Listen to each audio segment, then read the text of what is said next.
আজকে আমাদের মাঝে উপস্থিত রয়েছেন এআর হোসেন রিপন। তিনি গণ অধিকার পরিষদের নেতা। আজকে আমাদের ৭১ বাংলা বার্তার অফিসে উনি আসছেন। ওনার মুখ থেকেই আজকে শুনবো যে উনি আসলে সামনে যে জাতীয় নির্বাচন, এই নির্বাচন উনি অংশগ্রহণ নেবেন কি না এবং কত আসন থেকে নেবেন, এবং জনগণ ওনার পক্ষে কি কোনো কথা বলে বা ওনাকে সাপোর্ট করে কিনা, এই বিষয়ে আমরা সরাসরি তার কাছে যাচ্ছি। প্রিয় দর্শক, তার মুখ থেকে আপনারা এই মুহূর্তে শুনুন। আসসালামু আলাইকুম। ৭১ বাংলা বার্তাকে একটি সুন্দর মুহূর্ত আজকে উপহার দেওয়ার জন্য অফিসে এসে আমি অত্যন্ত আনন্দিত। সেই হিসাবে আমার এলাকা থেকে তা জানতে চেয়েছেন আমি আগামী সংসদ নির্বাচনে অংশগ্রহণ করবো কিনা বা আমার প্রতিক্রিয়া কি।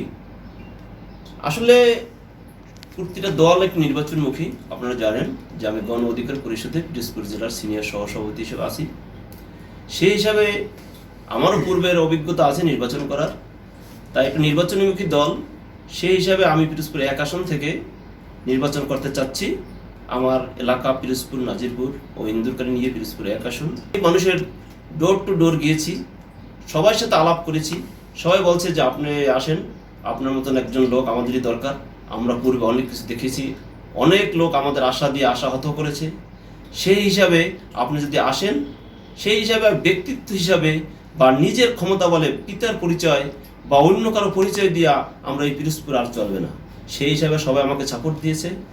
এক সময় ছিল, আপনারা জানেন যে মন্ত্রীর ছেলে মন্ত্রী হবে, এমপির ছেলে এমপি হবে, উপজেলার চেয়ারম্যান হবে, অমুক হবে। এইটা আর পিরোজপুরের মানুষ এখন আর খাবে না। এখন আমি গণ অধিকার পরিষদে এসেছি।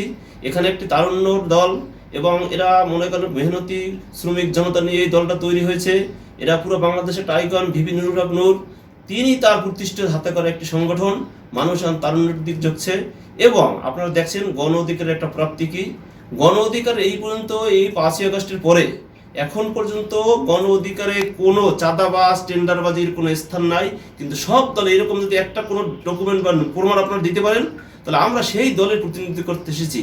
আমার নেতা ডাকসুর সাবেক ভিপি নুরুল হক নূর, তিনি প্রতিটা মানুষকে একটা স্বপ্ন দেখিয়েছেন যে একটা সাধারণ ঘরের ছেলে শিক্ষিত স্মার্ট হইলেই আগামীতে মন্ত্রী এমপি হওয়ার স্বপ্ন দেখে। এই প্রথা ইনশাল্লাহ বাংলাদেশ থেকে রাজতন্ত্র বিলুপ্ত হয়ে যাবে, যে পরিবার থেকে পরিবারতন্ত্র বিলুপ্ত হয়ে যাবে।